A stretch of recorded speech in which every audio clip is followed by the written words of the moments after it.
Ladies and gentlemen, it is that time of year where we talk about our position rankings. This is something that a lot of analysts do during the offseason where they're doing the top 10 point guards, top 10 shooting guards, small forwards, power forwards, centers, etc., defenders, offensive teams, defensive teams, and today we're going to get that started. Today I'm going to be talking about my top 10 point guards in the National Basketball Association. And this is something that is extremely difficult. You know, there's always going to be a top 10 list that's very controversial. People are going to have an issue with it. And I just want to say that's no problem. If you guys feel as though I have a player too high, a player too low, you guys can definitely feel free to voice your opinion in the comment section.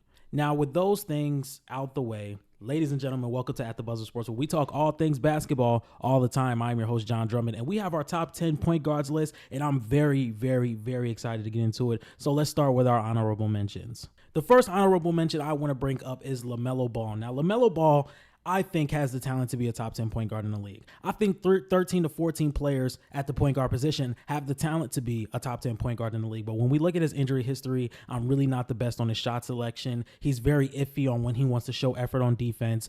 And I just think there's 10 guys on this list. Now, by the end of the season, LaMelo Ball can definitely still be in the top 10 because I think there is one player, in my opinion, who can really fall out of this list.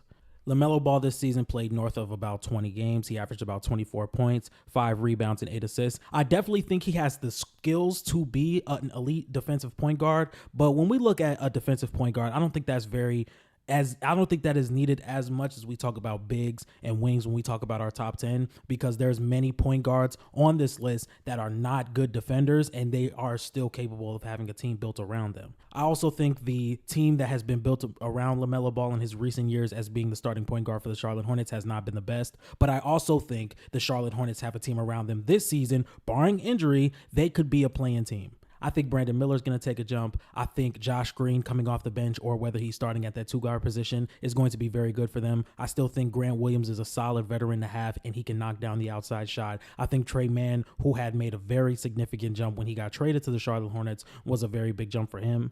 And like I said, if we can get a full regular season from LaMelo Ball where he's playing about north of 60 to 65 games, I think his name will be stamped in this top 10 point guard list. Now for the number 10 spot on my list, I have Damian Lillard. Now, this is the first time I have had Damian Lillard so low in top 10 point guard conversations in a very long time. But when we look at his game, you can just tell that the regression is going to start. And being 34 years old, not being as athletically gifted as you once were, and having a down shooting season, I definitely think it's worth him being at number 10 on this list, especially when there's a bunch of younger guards who are still at their peak of athleticism on this list, other than one, and I'm pretty sure all you guys know who it is. Damian Lillard averaged about 24 points per game, 4 rebounds, 7 assists, on 35% shooting from the field on 9 attempts, and 42% from the field. And to be specific, Damian Lillard averaged about 8.5 attempts from 3, and it's been about 4 or 5 seasons where he averaged about 8.5. Other years it's been 9, 10, 11. But I did a little deeper dive, and when he shoots at most 8.5 threes per game, his percentages are around 37 to 38%. So this is the lowest that he has shot, with 8.5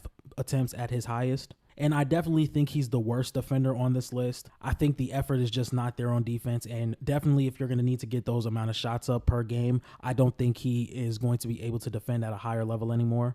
Other than that, I still think Damian Lillard is a hell of a point guard. This year, he averaged about 31 points per game on a 7.5 offensive box plus minus, which is the second highest in his career. Also on a 64% true shooting percentage, which is also the second highest in his career in the playoffs. I still think the shooting is there. I still think the shot creation is there. I still think he's probably one of the better off-ball point guards on this list. But when we look at his age and how he performed last season efficiency-wise, I just think that the downfall is going to start. I don't think it's going to be a huge drop-off, but I definitely think it's big enough for him to be dropping a little bit on this list. Coming in at number 9, I have De'Aaron Fox. Now, De'Aaron Fox is a little bit tricky because he is the fastest player in the league. He's the shiftiest player of the league. Just one of these players that are extremely hard to stay in front of. De'Aaron Fox this season averaged about 26 points, 5 rebounds, and 6 assists. And he's definitely, he might just be the best defender on this list entirety. I think he's still a great catch and shoot player, and I definitely think he can play off ball. But I kind of think he's starting to deter away from what makes him so difficult to guard, is him getting downhill and going to the cup. Every single season, we just see it happening less and less, and he's starting to rely on this tough shot making ability, which once again, I think is just fine because he has the ability to make those shots, but you can definitely see he's probably the worst playmaker on this list. And those are the type of things that I would have to say to put him at number 9. Tyrese Maxey is coming off a season where he's averaging about 26 points per game and 6 assists. And I think the reason this is a toss-up between him and De'Aaron Fox is they're almost like the same. Well, I wouldn't say almost like the same player, but they also have like a similar play style where Tyrese Maxey is extremely quick downhill, and it's very hard to stay in front of him because of his speed. I think Tyrese Maxey is a little bit better of an off-ball player. I definitely think he's more reliable as a shooter. But the reason I wouldn't have Tyrese Maxey a little bit higher on this list is because what we've seen from him without Joel Embiid. And not a lot of guys on this list have the advantage of playing with a top 4 player in the NBA. And when we saw Joel Embiid not being on the floor, the 76ers offense and defense tanked from a hole and Tyrese Maxey was less efficient. Things like that are some things that I would use to keep Tyrese Maxey off this list just a little bit, or at least a little bit lower on the list. At number 7, I have Trae Young, and I think this is something that definitely I had to sit back and really think of, because I think from number 7 to number 4, it can all be interchangeable. Trae Young is coming off a season where he averaged about 26 points per game, 11 assists on 37% from the three-point line. And the reason I would have Trae Young a little bit lower than the guys I have at 6, 5, and 4 is because he's kind of a ball stopper. He's not that good off ball. He takes some questionable jump shots, and I think he did get better on the defensive side this season. But once again, I don't really think that's something that weighs in too much on this point guards list. But one thing we do have to talk about with Trae Young is he is known to lead top 10 offenses consistently. And on top of Trae Young just being such an amazing creator for himself, he's also such an amazing creator throughout the pick and roll. I mean, the way he's able to get open shots for his bigs, for his wings, he can run a spread pick and roll just as well as Luka Doncic and the Dallas Mavericks did in the NBA Finals and throughout their playoff run. He's a great pull-up shooter. He's great at getting to the line. He's great at floaters. He's great at maximizing his height in the paint, downhill. I think Trae Young is an amazing player.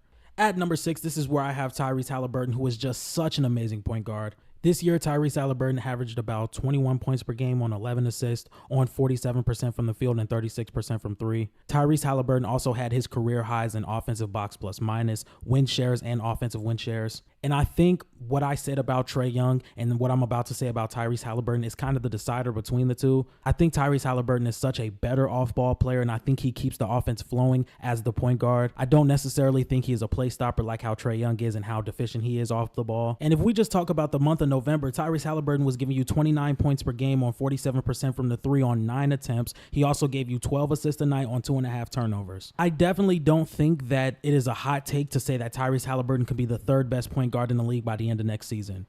At number 5, I have Ja Morant. I know a lot of people are starting to overrate Ja Morant, but I still think he is one of the best point guards in the league. And I think this is a guy in Ja Morant who has not had the offense cater to his skill set in recent years. I definitely think the floor spacing could be just a little bit better, but the defense for the Memphis Grizzlies is really where they get their wins from, in my opinion. I think Ja Morant's best ability is him being able to generate open shots or the best shots for his players around him. I wouldn't say it was his best ability, but I definitely think it's one of them. And just the ability to be a playoff riser. I know there can be some efficiencies from the shooting, and just his ability to effortlessly get downhill and openly knowing that he is going to get downhill and almost nothing there to stop him. And I truly think that if he had the proper team around him offensively, he would be higher in this list.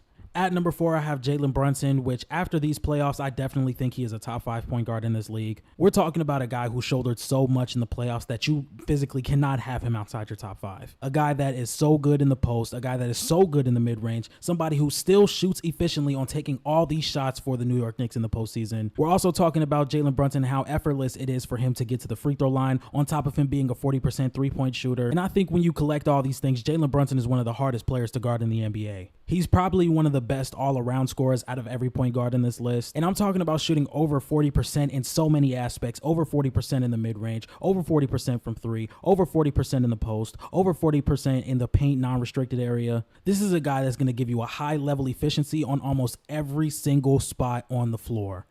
At number 3, I'm going to take Steph Curry. And this is something that pains me to say because Steph Curry has been my best point guard in the league, barring injury, since about 2015. He averaged about 26 points, and we all know he's the greatest shooter to ever play basketball. And the playmaking that he has, when it doesn't show up on the stat sheet, I was on Player's Choice the other day, and we were talking about it with Mars. The way he is able to create shots for his team without even having the ball, For example, let's say it's a 2-on-1 fast break. The one player is going to push up on Steph as soon as he passes the half court line, and he won't even have the ball. I still think he's a phenomenal off-ball player. I still think he could create his own jump shot with the ball in his hand. I still think he's a great distributor. But on top of him being 36 this season, this is probably one of the worst situations for a superstar in the NBA. Steph is clearly the only offensive creator on this team. I don't think Jonathan Kuminga is there yet. I think Draymond Green is way past what he used to be. And we see a decline in Steph Curry's athleticism. And if we just look at the games, you can tell he's not getting downhill more. He's not shooting at the restricted area as much as he used to. And I think that all has to do with his age and how much he's going to start relying on that jump shot. And the fact that he is the greatest shooter to ever touch a basketball and the way he impacts the game and the gravity that he brings to himself as soon as he steps on the floor, he's still going to be a top 3-point guard going into this next season.